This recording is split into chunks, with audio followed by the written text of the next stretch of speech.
Olá pessoal, Checassi Brasil passa para uma nova fase das eleições. Pela primeira vez estamos passando a entrevistar os pré-candidatos ao governo de Mato Grosso do Sul. No mês que se comemora 2 anos do canal, a gente passa na frente mais uma vez. Vem com a gente.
Que você não colocou. Onde que eu colocar? Então.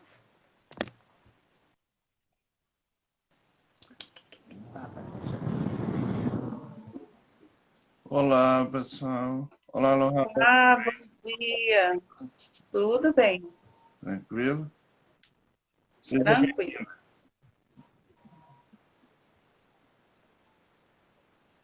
Não entendi. Seja bem-vinda. Obrigada.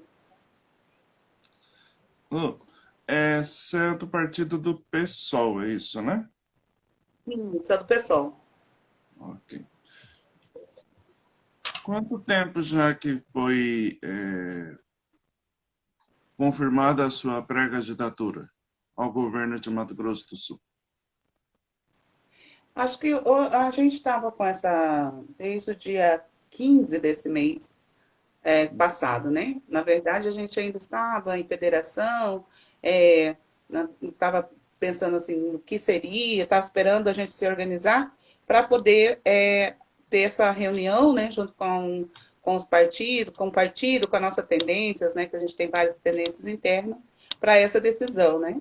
Aí, há poucos dias que a gente, faz 15 dias mais ou menos, que realmente foi efetivada a minha pré-candidatura. Ok, tá certo. Boa sorte, já disse para você. Obrigada. Vença a melhor opção para o Estado nesse momento. Caótico, Nesse momento que a gente está vivendo.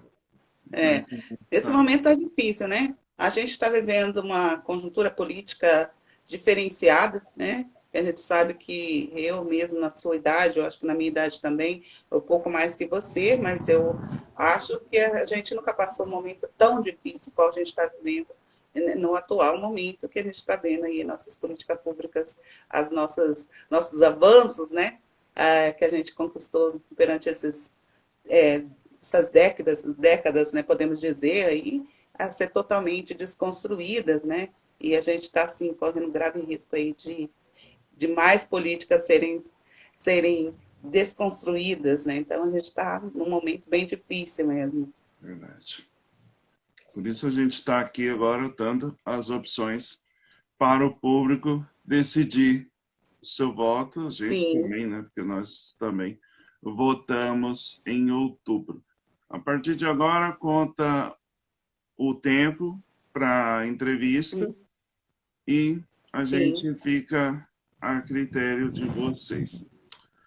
A primeira pergunta, toda vez dessas entrevistas, não só para o governo, mas também para o Senado, é por que Luhara Agüelo quer ser governadora de Mato Grosso do Sul? Seja bem-vinda mais uma vez. bom dia. É, bom, Guilherme, eu acho que a minha não, eu falo que eu quero ser governo porque não só por mim, né? Eu não sou governo por mim, eu sou governo eu penso em representar todas as mulheres, né? Nosso estado é um estado rico, né? Com uma população é, prioritariamente mais feminina, onde as mulheres se destacam, né? Aí grandes mulheres à frente aí, ocupando cargos no parlamento, no executivo, a gente tem grandes mulheres liderança no Estado, né, grandes nomes na esquerda também, eu falo sempre, eu não consigo deixar de lembrar de Docelina, não podemos deixar até a nossa senadora aí, que está aí, e outras mulheres que tiveram grandes votações no Estado, e a gente tem crescido como representação de mulheres dentro do parlamento, né? Seja ele no legislativo quanto no executivo. Penso que hoje eu, Luhara, que venho do movimento de mulheres negras, onde a gente tem passado por eu sou militante, em primeiro lugar, sou professora, educadora, né? Meu nome é Lucimar de Souza Arguelho, sou conhecida como Luhara, venho dos movimentos sociais e do Partido dos Trabalhadores, que eu sou oriunda e hoje faço parte do PSOL. É um partido que eu vim, né, como projeto para trabalhar as políticas para as mulheres, para mim, que representa isso. O que, que acontece? Hoje eu penso que está na hora de nós, mulheres, ocuparmos os lugares de decisão. Né? E quando, no momento que nós estamos vivendo, nós mulheres, né, depois de um governo que sofreu um golpe, né, um governo aonde a gente passou por todo esse momento, a gente vendo aí a trajetória de grandes mulheres, né, que estão a nível tanto nacional quanto nessas últimas eleições que têm ocupado, mais mulheres ocupou esse espaço e a gente é um avanço para nós, eu penso que está na hora do nosso Estado também ter mulheres à frente desse Estado, né, como governo. Penso que nós temos grandes potenciais. E eu acredito que meu sonho hoje é representar as mulheres, né? Estar a dona de casa, aquela dona de casa, as mulheres do quilombo, as mulheres negras, né? A qual eu sou do movimento de mulheres negras. Eu acho que está na hora de nós ocuparmos esse lugar. E eu tinha essa inquietude de ver mulheres sendo representadas, estando dentro do governo, estando dentro de lugares de poder de decisão, e que não me representava como mulher negra, periférica, lá, né, estudante, professora. Eu falava, meu Deus, até quando que a gente não vai ter uma pessoa que realmente me representa? A representatividade é tudo hoje. A gente tem lutado pela representação das mulheres, né? Mas que mulheres que têm nos representado, né? Essa é uma pergunta que me ecoava total, assim, me deixava muito inquieta. Eu falei, mas por que que eu não, né? Por que não uma mulher negra, periférica, de filhos de pais trabalhadores, de serviços gerais, né? Não pode ser governo desse Estado. Se eu estou preparada para isso, se eu consigo enxergar a minha comunidade, a periferia, se eu consigo pensar nisso e num projeto bem maior. Então, me coloquei à disposição, sim, em nome de todas as mulheres que eu represento, que é a dona de casa, que é a mulher periférica, que é a mulher ribeirinha, que é a mulher trabalhadora, e que é educadora, e que tem um sonho de construir um Estado muito melhor para nós que estamos aqui na base da pirâmide. Que bom, tá certo. Mais uma vez, boa sorte. Lu, Obrigada. você, a gente sempre coloca isso já em outras colunas. Quem é Lu Hara? Eu sou uma mãe, professora, educadora, vinda da comunidade. Eu sou de Vista Alegre, né? Aqui da região de Maracaju. Eu sou neta de seu Bartolo, filha do seu Napoleão Arguelho, um senhor festeiro, reconhecido como patrão dos humildes, né? Naquela região. Eu sou uma mulher política, antes de tudo, um sujeito político, né? Eu falo isso. E que tem uma dororidade muito grande, né?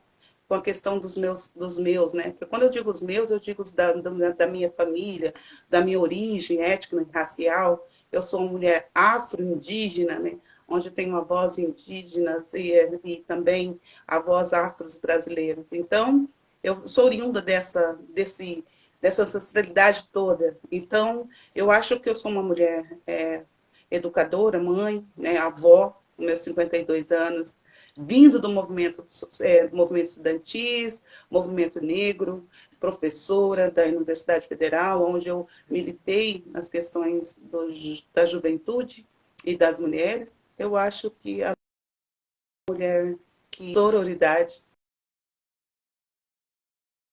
e, e que tem condições de hoje fazer um grande projeto político para o nosso Estado. Tá certo. Por que você acha que é a melhor opção para Mato Grosso do Sul? Eu penso que a melhor opção antes de tudo, pensar as políticas. Eu sou uma opção por ser uma mulher que tem uma visão, venho de uma visão muito socialista da questão de pensar que hoje nós podemos fazer uma política de popular, né? Uma política de ouvir, né? Nem de ouvir, é de escutar, né? Uma escuta de qualidade. Por eu ter junto comigo um grupo de movimentos populares, né? Um grupo de pessoas que pensa a sociedade de uma forma mais humana, né? De pensar que eu, como educadora, como professora, né? Podemos muito juntas, né? Junto, eu falo sempre junto, porque eu não estou sozinha, né? Quando eu falo isso, eu falo que eu quero estar com todas as mulheres e outras mulheres que precisam de uma voz, né? E eu acho que a melhor opção é ser a voz dessa população. Eu sou a melhor opção por estar com essa população, por representar essa população sul-mato-grossense que precisa ter voz. O Estado, a divisão, né, esse ano faz 45 anos da divisão do Estado. O que a Lohara, governadora de Mato Grosso do Sul, pode trazer para os próximos 4 anos para comemorarmos esses 45 anos melhores nos próximos anos? Eu acho que trazer a esperança. Eu acho que esse ano, nesses 4 anos, junto com o governo federal, que a gente espera aí poder eleger, e a gente tem certeza que a gente vai conseguir trazer uma nova esperança para o nosso Estado, onde uma população tem carência de políticas públicas, né? Onde a gente pensa que a cultura e a arte, olha que nosso Estado é rico em cultura, né?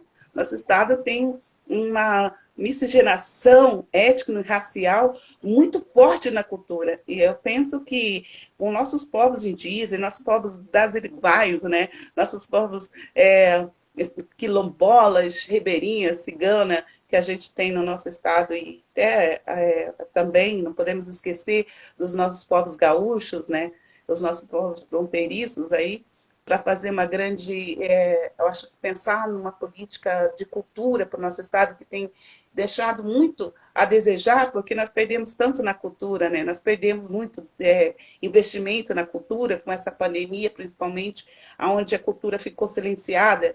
Eu acho que nesses 45 anos, como você disse, né, de pensar num estado rico de investimento na cultura, na arte, né? Eu sou muito, eu penso muito nessa questão de que o nosso estado precisa ter uma cara. E agora que nosso estado então tem tendo uma visualização, né, dentro do nível nacional com a novela aí do Pantanal, que a gente não pode deixar de situar, ver que a gente está a gente está no foco, né? A gente está no foco aí de mostrar nossas origens. Eu acho que a gente é muito rico e a gente pode fazer esse trabalho, um projeto político, a gente pensa num projeto político-cultural que atenda a toda essa população, né? Eu acho que nós estamos com muita sede de fazer um trabalho.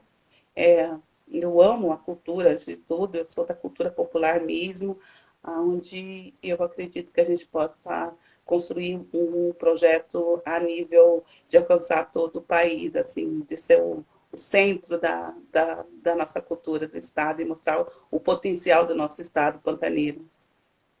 Tá certo.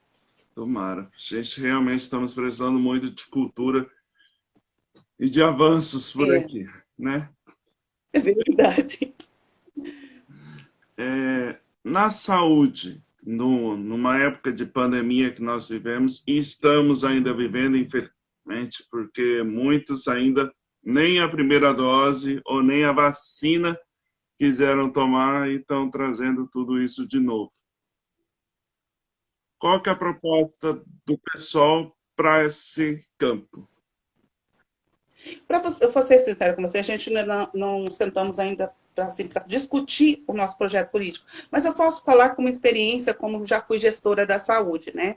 Eu fui gestora da saúde aqui em Dourados, né, um dos maiores postos de saúde da nossa região aqui, que na Cabeceira Alegre, que pega toda a região. Eu digo que a pandemia foi um ensino, né? E também uma grande tragédia, né? A gente tem aprendido e tem visto o SUS, por exemplo, o projeto do SUS, como um grande projeto de saúde a nível nacional, né? Quem fosse nós sem o SUS, sem a saúde. Mas tivemos grandes acho que hoje o foco na saúde é pensar que muita gente ainda está saindo de um processo, não saímos ainda da pandemia, nós estamos em pandemia ainda, né? Eu penso que só amenizou as mortes, mas não amenizou o vírus está mais está só mais quieto na questão de não ter óbito. Mas quando a gente pensa, eu penso na saúde pública como pessoa, como pessoa socialista, eu acredito que o que nós precisamos fazer é um projeto que atenda essa população que tem muita carência na questão da saúde, nos hospitais regionais, por exemplo, que aqui em Dourados, por exemplo, onde eu moro, ainda há um hospital cirúrgico, mas não há um atendimento maior, porque o hospital ainda não foi inaugurado por esse governo, ainda não, né? Mas a gente acredita que ele possa ser inaugurado aí com o próximo governo, e se eu for o governo, com certeza, essa é uma das prioridades, né?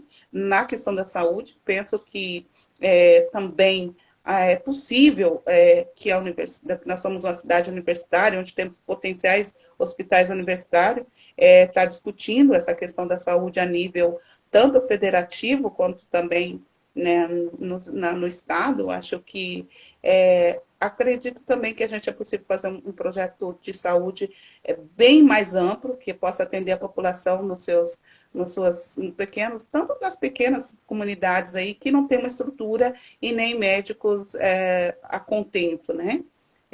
também as pessoas reclamam muito na questão do CISREG hoje, no sistema de regulação de operatória de consultas. A gente tem uma fila enorme que ela só cresceu nessa questão aí depois da pandemia. Muita gente não fez as suas cirurgias seletivas, por exemplo. As cirurgias seletivas foram engavetadas e tratamentos oncológicos, por exemplo, de alto risco, elas deixaram de ser executadas, né? Então a fila é enorme. Tem gente que demora 3, 4 anos para conseguir uma cirurgia pelo SUS. E isso não pode deixar. Eu acho que a gente precisa fazer uma política que atenda essa fila, né? Que tenha realmente, que ela seja feita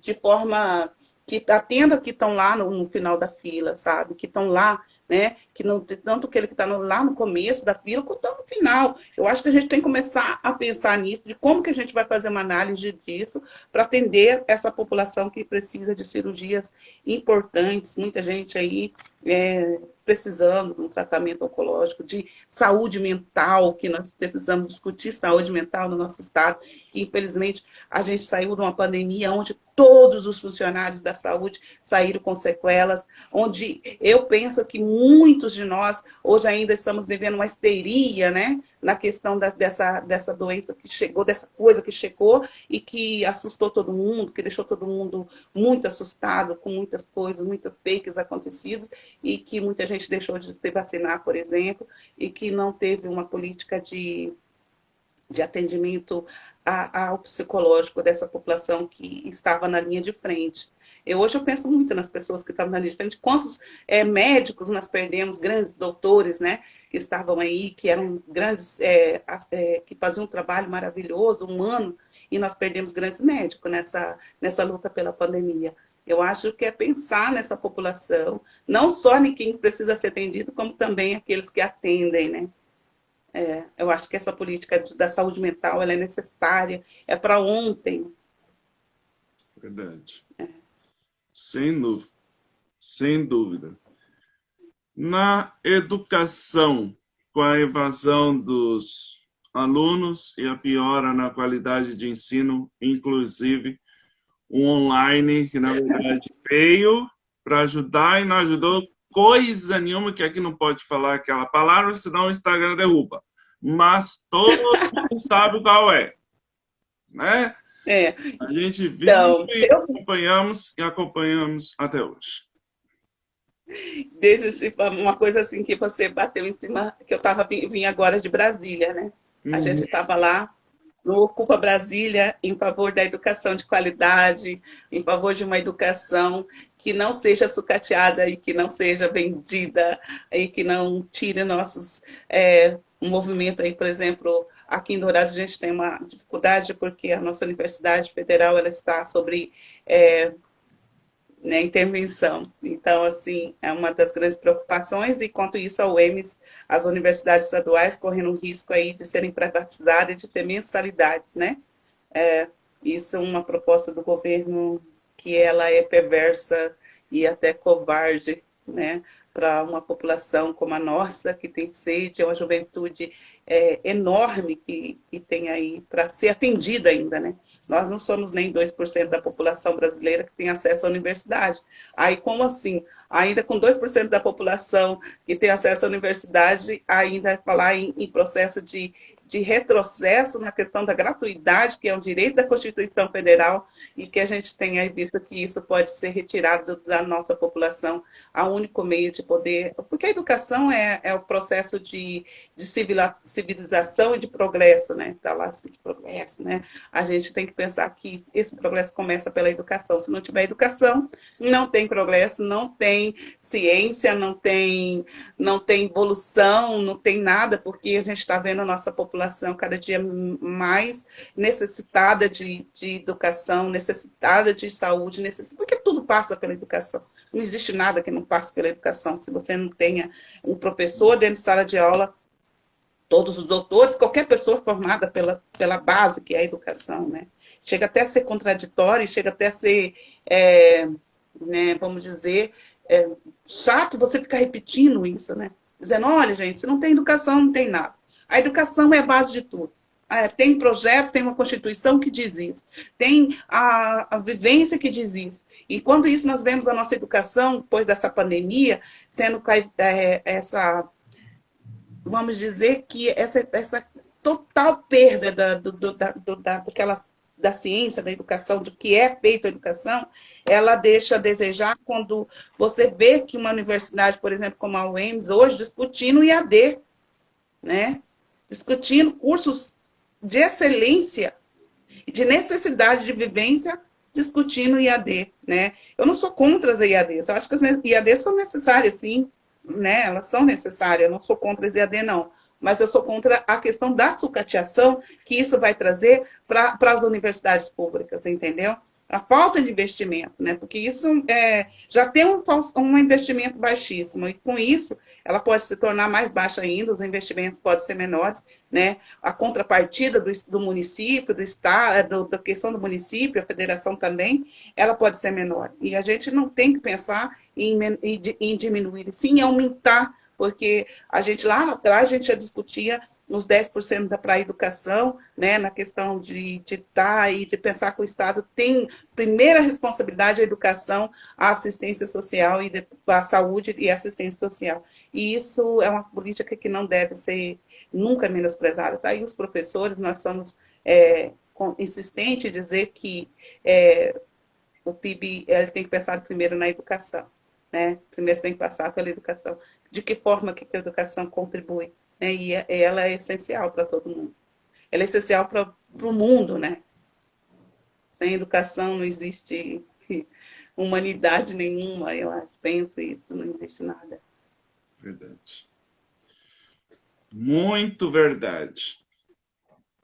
Estamos passando ainda, né, essa história de Manaus, que teve um fim que ninguém queria, mas todo mundo via que seria esse. Mas como que o pessoal, como que a Lohara pensa a polícia, principalmente as fronteiras, que realmente decaiu de um jeito histórico? E como você também vê, como mulher, o tanto de casos de feminicídio que aconteceram durante a pandemia, que na verdade o pessoal achava que era um lar e na verdade era um campo minado, principalmente para as mulheres. Então, quando você fala na questão da fronteira, eu acho que a fronteira é um caso muito da federação, né? Uhum. Eu penso, por mais que eu moro aqui em Dourados, eu acredito que é uma política federal, né? Ela é uma política pensada na federal e é uma política federal. A gente, como município, como estado, a gente contribui em outras áreas, né? Eu acredito nisso, que a polícia militar, ela é preventiva, né? A polícia rodoviária também é uma fiscalizadora, né? E já a fronteira é uma coisa muito maior e que eu acho que esse é um projeto para ser discutido com a segurança pública, né? E isso está dentro do projeto nosso, do pessoal, né? Não passa batido a questão de segurança.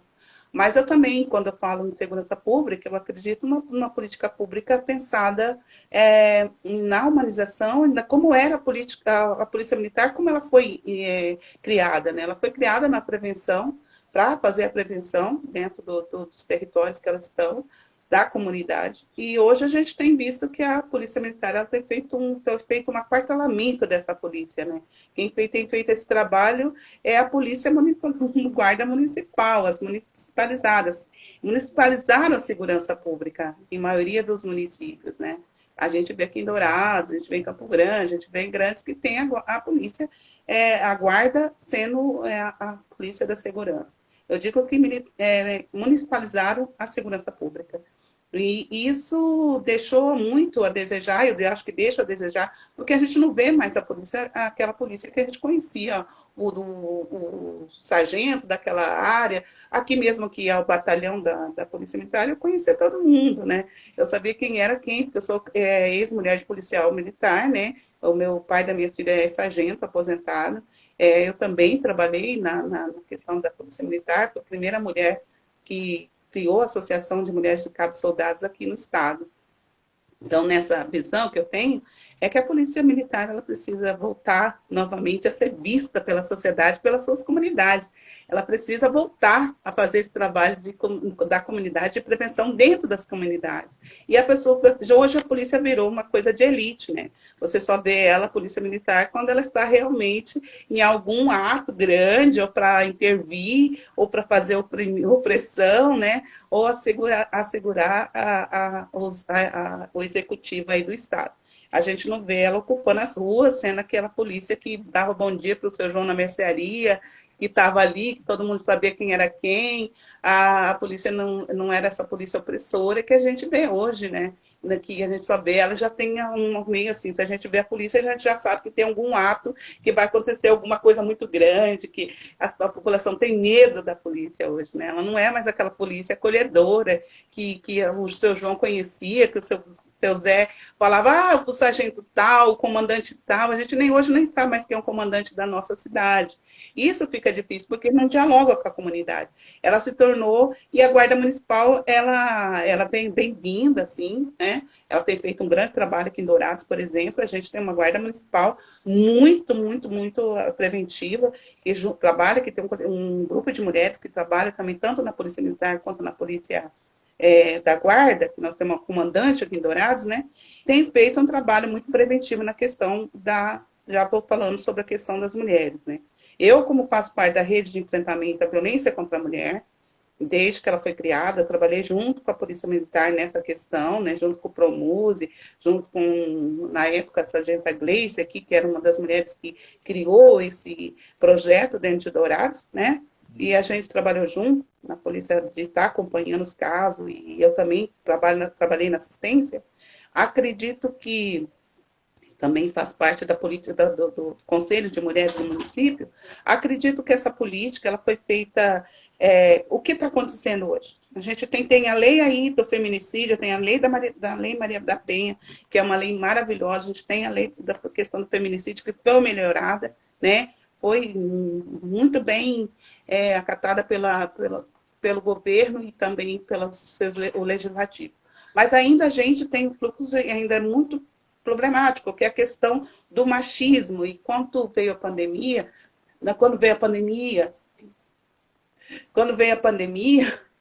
a gente passou por um problemão, que foi a questão dessa violência, né, da doméstica.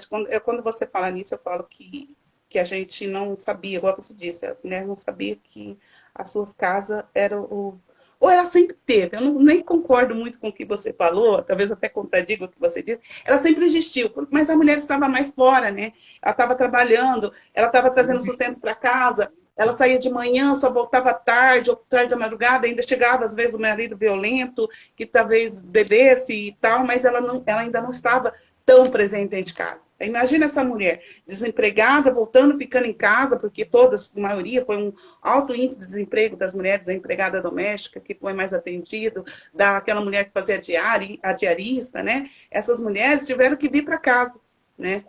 Aí a necessidade bateu, porque aquela que talvez muitas vezes era a maior provedora do lar, né? E aí o marido, né, a esposa, esse homem que estava lá também, não sozinho, ele também se sentiu fragilizado. E a violência que talvez já existia, ela passou a ser maior. Porque ela não é só uma violência na questão de agressiva, né? Ela também é econômica, ela também ela da falta, da necessidade de ver seus filhos, e seus filhos em casa. Quer dizer, não tornou mais uma coisa que você conseguia distanciar. Hoje dava muito, muito junto. São, às vezes, um pai de família que tinha a mãe e o pai trabalhando fora, hoje talvez só o pai. E quando o pai também estava ali, também recebendo um salário mínimo, com 5, 6 filhos em casa, com mais avó, mais o vô, aí ficou sua aposentadoria para sustentar aquela família, né? Então, a gente pensa que aí os conflitos acontecem e elas se tornam muito maior.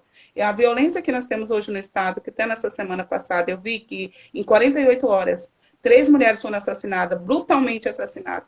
E aí, escrito no jornal que era um crime simples, eu fiquei, gente, isso não é possível que a gente ainda viva no Estado que não tem uma política preventiva para tratar dos homens, porque a gente está pensando que precisa educar os homens novamente. o patriarcado é cada vez mais forte dentro da sociedade. E aí, um governo que vem reflete dentro do governo federal, que também é machista, que também discute, que é ferrenho na discussão de atingir as mulheres, nós somos as vítimas aqui embaixo, que tem discutido muito isso, e tem tentado enfrentar isso, mas enfrentar de que forma? Se nós temos uma política e temos muito frágil, né, quando diz na questão social mesmo.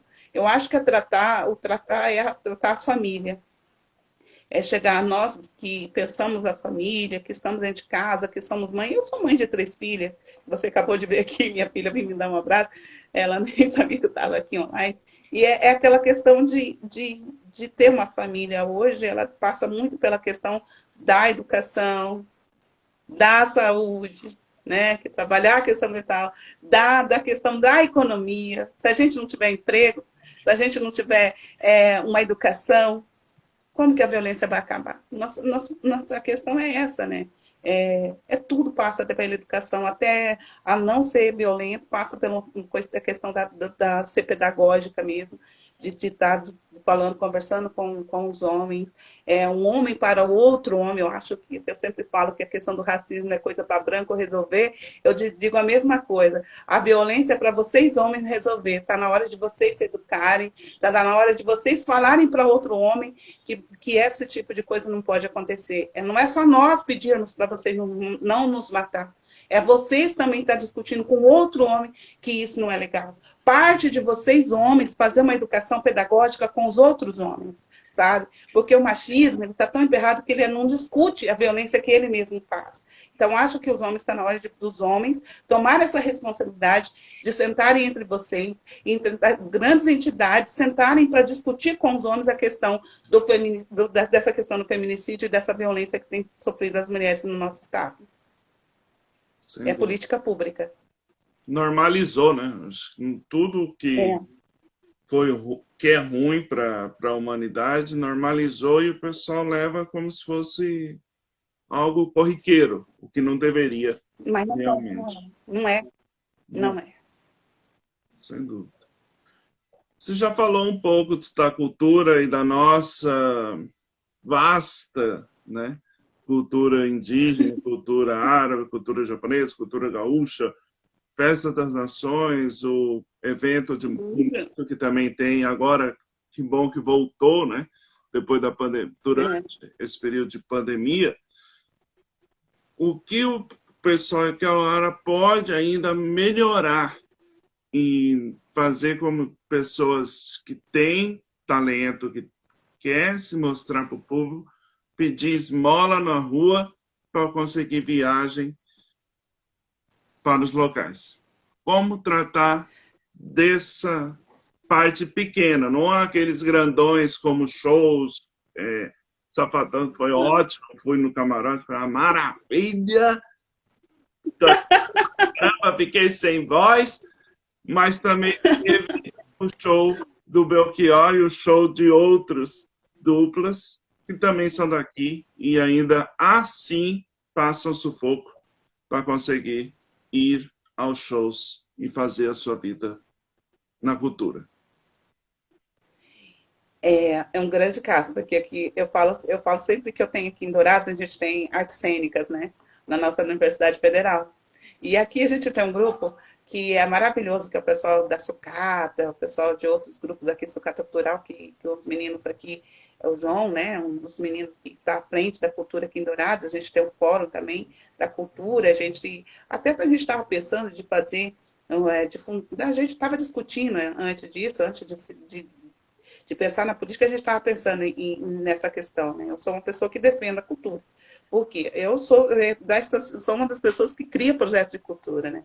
Aqui a gente trouxe, como conselho, a gente fez a primeira semana de consciência negra, trazendo a cultura afro-brasileira para as ruas, né?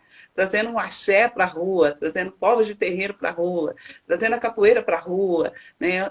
Eu tenho vários projetos nessa questão, que a gente trouxe de novo a questão da folia de reis, né? Para dentro de volta para casa, o projeto que a gente tinha era a cultura de volta para casa, junto aos quilombos, né? De trazer de novo as festas de folia de reis, até é uma coisa enorme assim, que a gente tem pensado, E meu avô foi um dos caras que, 37 anos na vida dele, ele fez a festa de São Sebastião em Vista Alegre, né? No distrito de Maracaju. Um festeiro, assim, que amava a cultura do seu povo, né? Que é a festa de São Sebastião, que é a Folia de Reis e a festa de Todos os Santos.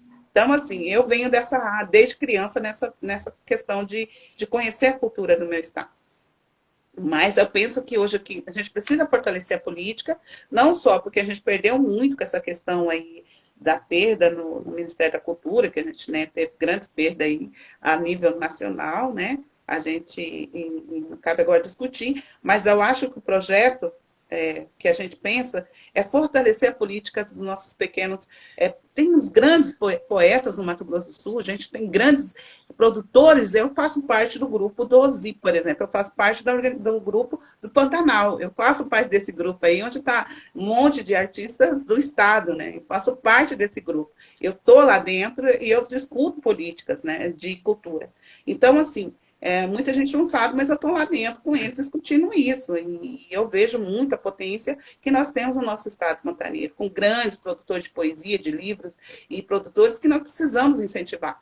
Porque cultura é política, cultura mostra o fortalecimento do nosso estado na questão política cultural. Mas quando eu falo nisso, eu falo também que precisamos criar um projeto que atenda os nossos grandes produtores da cultura. Temos hoje fortalecer, porque pelo que eu acompanhei aí a nível de Estado, muitas das casas foram fechadas, né? Muitas casas foram fechadas e muitas tiveram a sua verba diminuída, né? Durante a pandemia, por não ter, perdemos grandes hoje as ONGs têm feito esse trabalho, mas não alcança. Ela precisa ser uma política efetivada no nosso governo. Eu acho que o governo precisa investir na cultura, precisa investir em grandes processos dentro das escolas, né? Não é só informatizar, a gente precisa de informática também, mas a gente precisa de culturas. A população tem sede de cultura. Essa coisa que eu digo sempre, que passa que eu vou falar que prostituíram-se a cultura, né? Falo isso, prostituída, né? Deixar ela baratinha, sem dar valorização a ela. Então, na hora de garantir esse dia a dia dessa pessoa que faz cultura, que cria o projeto cultural, ter grandes investimentos na cultura do nosso estado, nas nossas casas de cultura, nós parar de valorizar tanto dar 400 milhões aí para um cara fazer um show de 1 hora, 2 horas, enquanto nós temos aqui grandes potenciais para fazer muito mais e poder ainda incentivar. Eu fiz um projeto dentro da universidade quando eu estava lá, que se chamava projeto, acho que era Quinta Cultural, onde os universitários que tinha potencial, tinha lá um palco, nós fizemos de madeira no chão e tal, e aí os estudantes iam lá, cantavam, faziam sarau, poesia, e aquilo cresceu. De repente, a própria universidade abraçou a causa e fizeram ele mesmo um projeto muito maior, e trouxeram a canção, de novo, os calouros para a rua, para cantar nas ruas, e isso era maravilhoso. Eu acho que isso potencializa os nossos, fazer essa questão de mostrar nossa cultura junto com as universidades, fazer um projeto junto com as universidades estaduais e federais, sentar junto com as nossas academias, né? E conversar e discutir, fazer um projeto nisso. Isso é uma coisa que eu vou pedir muito para convidar também as pessoas que têm essa vontade de vir junto comigo, né? Para a gente criar um projeto e me apresentar um projeto também, porque eu recebo projeto, eu acho que é muito importante para a gente sentar junto e fortalecer um projeto político realmente que atenda a nossa população em todas as áreas culturais, seja ela mais alta quanto as menos visíveis, assim, sabe, que não estão tão visualizadas, mas eu acredito na cultura como assim, eu acho que ela é o elixir da vida, né? Se não tiver cultura, você não tem nada. Você não consegue ser completo nas coisas. Verdade. Bem lembrado. Na questão de esporte, como que o partido e a pré-candidata vê? Eu acho que a gente tem vários estádios, né? Pequenos estádios. Hoje, qualquer lugar que você vai tem um campo de futebol, né? Hoje, eu vejo, por exemplo, na minha cidade, que eu sou de Maracaju, né? Eu nasci em Maracaju, então, quando eu chego em Maracaju, que eu vejo aqueles... Cada bairro tem o seu lugar de esporte, né? E eu fico muito extasiada com isso, quando eu vejo nos pequenos bairros mesmo, que tem o seu espaço bem alimentado, assim, a população lá, a juventude lá. Isso eu acho maravilhoso. Enquanto aqui, eu faço sempre comparação com uma cidade que eu moro atual, eu vejo que isso não acontece. Por exemplo, o bairro que eu moro, eu não tenho nenhum campo de futebol, assim, eu não vejo, né? Então, não vejo essa coisa mais acontecendo, ela fica muito fechada. E eu acho que essa coisa do esporte, ela é importante para nós também, porque antes eu lembro que a gente tinha aí, o governo financiava, né, um campeonato das escolas, né? E que tinha, que era até chamado dente de leite, eu acho, que eu lembro muito bem, que era isso. E a gente tinha um encontro, né? Muito grande da pelada, daqueles meninos que jogavam pelada no bairro e que eles se sentiam os esportistas. Eu mesma já fui jogadora nessa coisa aí do dente de leite. Eu lembro que quando era menina eu jogava bola. E a gente também criava um grupo de vivência na comunidade muito grande, né? E essa questão de interação, de você levar seus filhos para jogar bola, trazia a interação da população para mais junto de você. Eu acho que isso também é um projeto que a gente tem que pensar, né? A gente ainda está em processo de criar um projeto grande, porque a gente não faz um projeto sozinho. A gente também chama a comunidade esportiva para sentar junto, para a gente poder fazer um debate sobre isso. Eu acho importante que quem esteja aí, que tem um projeto pensado nessa questão, que venha sentar junto com a gente. A gente está aí aberto para debater com todas as linhas que estão aí na comunidade, as referências, hoje as lideranças, né, do Estado. Nós estamos à disposição para ouvi-los, né, e também para poder também ver o que é possível ser feito num governo como pensar no esporte, na educação, na saúde, tudo isso. Temos grandes times, aqui mesmo eu sempre falo que nós tínhamos operado o 7 de setembro aqui, que a gente não vê mais falar, né? A gente precisa investir nesse pessoal aí, porque são os nossos futuros jogadores aí, quem sabe, a nível internacional, né? Temos grandes potenciais aqui no Mato Grosso do Sul. Certo. E empreendedorismo, como que você vê, e o partido vê, uma coisa que, infelizmente, na pandemia, muitos fecharam as portas, desistiram, e agora, com a retomada, ainda está muito complicado. Vou falar para você, essa palavra empreendedorismo, eu tenho medo dela, porque ela tira muita gente da carteira assinada, da sua garantia de aposentadoria por empreendedorismo. Isso eu digo que o empreendedorismo é uma falsa política, né? Ela é uma falsa política. Eu não acredito muito no empreendedorismo do pequeno cidadão que deixou de trabalhar com a carteira assinada, né? Para estar empreendendo e vender cachorro-quente na esquina ou de estar abrindo no boteco para achar que ele é um empresário, né? Essa questão aí, ela é meio assustadora. Acredito que nós temos grandes empreendimentos, sim, mas que ele precisa ser revisto, né? De que forma os impostos são feitos, de que forma que pode ser realmente investido. Quando eu penso nisso, eu penso na questão dos pequenos produtores, né?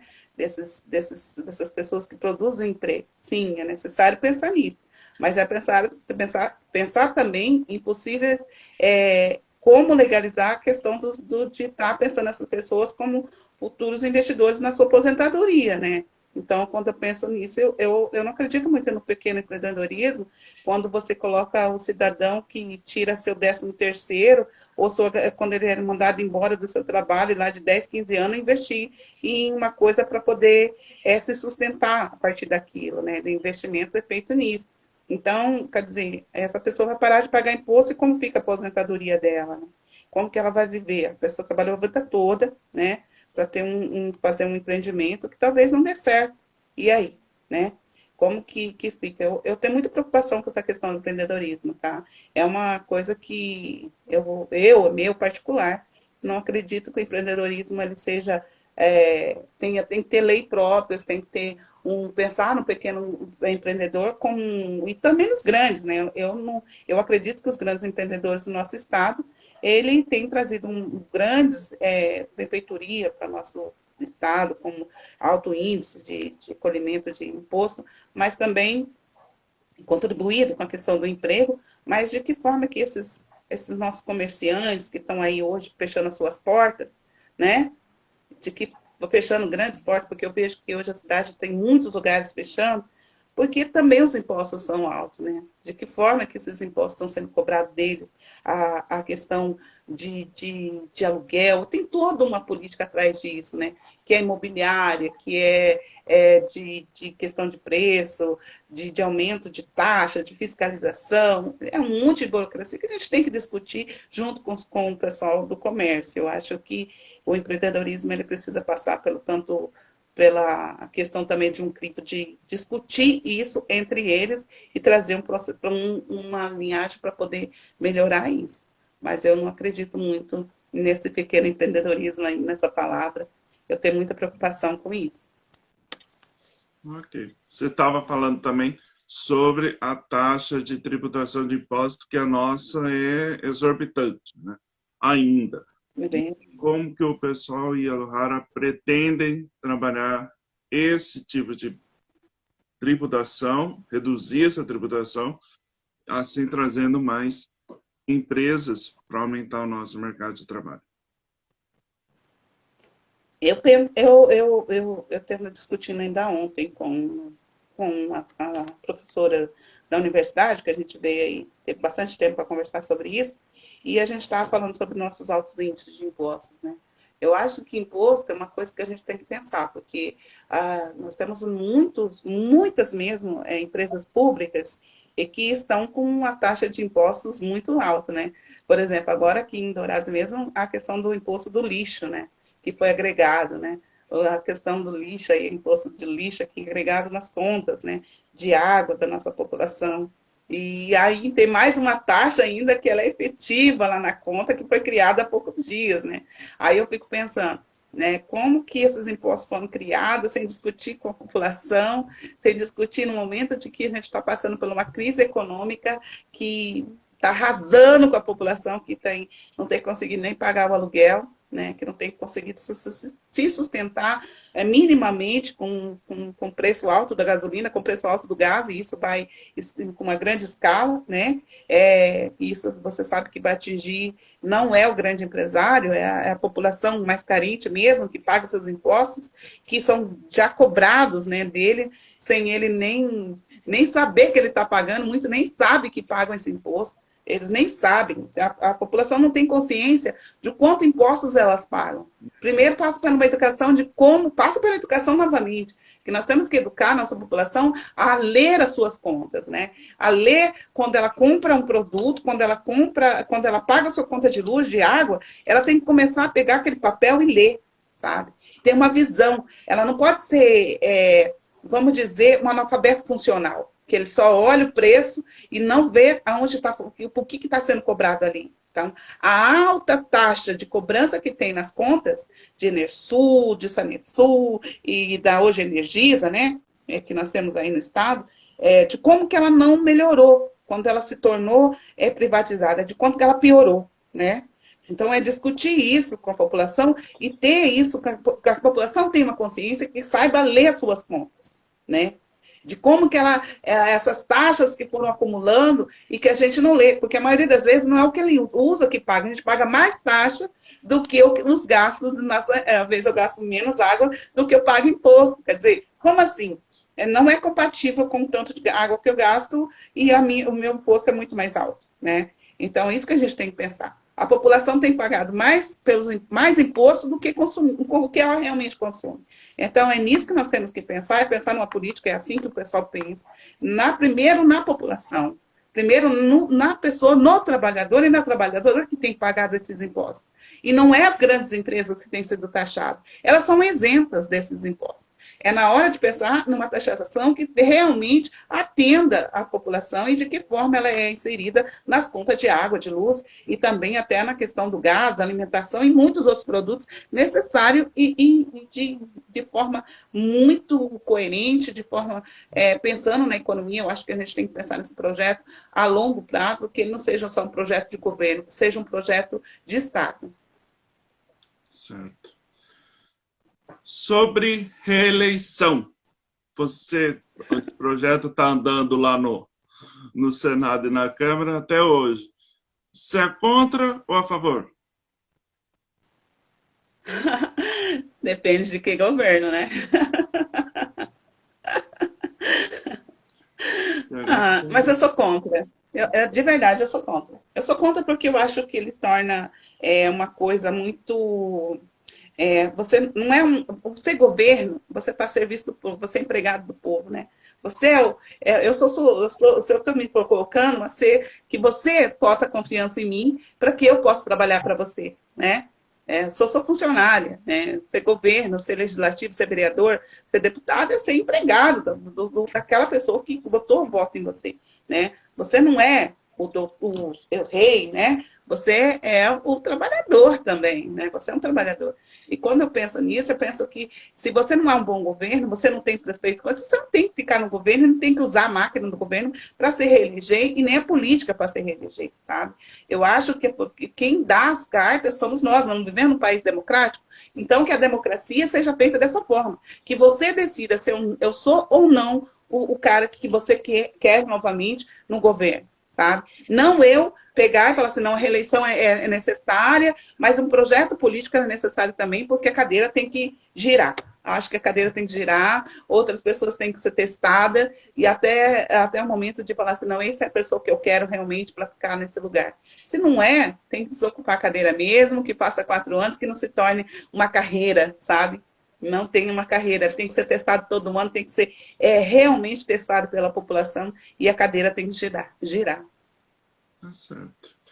Estamos encerrando o tempo previsto de entrevista. Eu queria que você ocupasse um pouco desse tempo para falar para o público.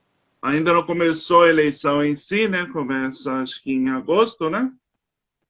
É, Mas já ir pesquisando, tá tudo no Instagram, nas redes sociais do pessoal e da Lohara, para saber quem é você e por que eles querem ou vão decidir votar em você em outubro. O seu espaço está no ar. eu convido todas as mulheres, né? Primeiro eu falo assim que eu convido as mulheres do nosso estado, as nossas mulheres que estão aí à frente, né? Eu falo que eu vim para representar as mulheres, né? Para dizer para elas que eu sou a mulher que veio de dentro de casa, a mãe, a avó, né? A professora, a educadora, que vai também junto com os movimentos estudantis e que está junto com os movimentos de quilombola, ribeirinha, mulheres negras, principalmente nessa questão de dizer vem comigo, porque a gente tem um grande projeto para esse estado, chama as mulheres indígenas também, que são também as minhas ancestrais, né? E tanto as mulheres ancestrais negras e indígenas, para estarmos comigo, para a gente enegrecer a cara dessa política no Mato Grosso do Sul e também fazer com que aldear a política no nosso estado, reconstruir um estado realmente humanizado, com esperança, porque o que nós temos vivido nos últimos anos não é uma coisa pequena, foi uma coisa muito grande, muito perversa, muito cruel com o governo que a gente tem aí. Né? Esse governo que está aí presente não é um governo que nos representa, não representa a população sul-mato-grossense, por mais que nós temos aí um grande movimento ruralista no nosso estado, qual eu respeito também, mas também tem as minhas divergências na questão de como que eles se impõem até hoje na política do nosso estado, de como eles ditam a política no nosso estado, né? E nós precisamos ter a nossa cara da população mais carente, da população que eu represento, qual vem dos movimentos populares do meu partido, que é o PSOL, né? Que pensa na questão de que as nossas lutas se encontram nesse partido, que aqui que é a nossa cara, e acredito que é possível, sim, fazer um Estado muito mais esperançoso, muito mais acolhedor, muito mais. Não ter essa visão tão de um Estado genocida, né, da população indígena, da população preta, porque é isso que é visto lá de uma população, de um Estado, em outros olhares, de um Estado onde tem uma fronteira tão genocida, tão perigosa, né, e nosso Estado é um Estado lindo, Então, um estado onde que nós somos acolhedores, que tem várias etnias, como mesmo você já ditou, e eu também disse, e acreditar que é possível, sim, eu, Lucara Arguelho, fazer um bom trabalho junto com vocês, porque sozinha eu não faço nada. Né? Eu faço junto com a minha população, junto com as minhas mulheres, junto com os homens também. Convido vocês que trabalham com essa questão social a vir fazer parceria comigo. Vamos ocupar os espaços e sentar e poder discutir a política do nosso Estado de forma muito humana, com direitos e pensando na Constituição, de como a Constituição Federal dita a política no Brasil todo, e sim, e também no nosso Estado. Eu acho que é isso importante. Eu falo só em esperançar as nossos estados, esperançar a política do nosso estado. Esperança. E junto com Lula, é óbvio. Lula. Certo. Grato, agradeço a sua participação, aceitado o nosso convite. É a primeira Obrigada. das entrevistas que nós estamos tentando fazer. Uhum. Há poucos dias de completar 2 anos de canal, então essa nova fase de eleições, de políticas, do Pactual está chegando, e que bom começar com um papo tão bom, tão produtivo como esse. Muito obrigada, Lohara, boa sorte para vocês. Obrigada, querida.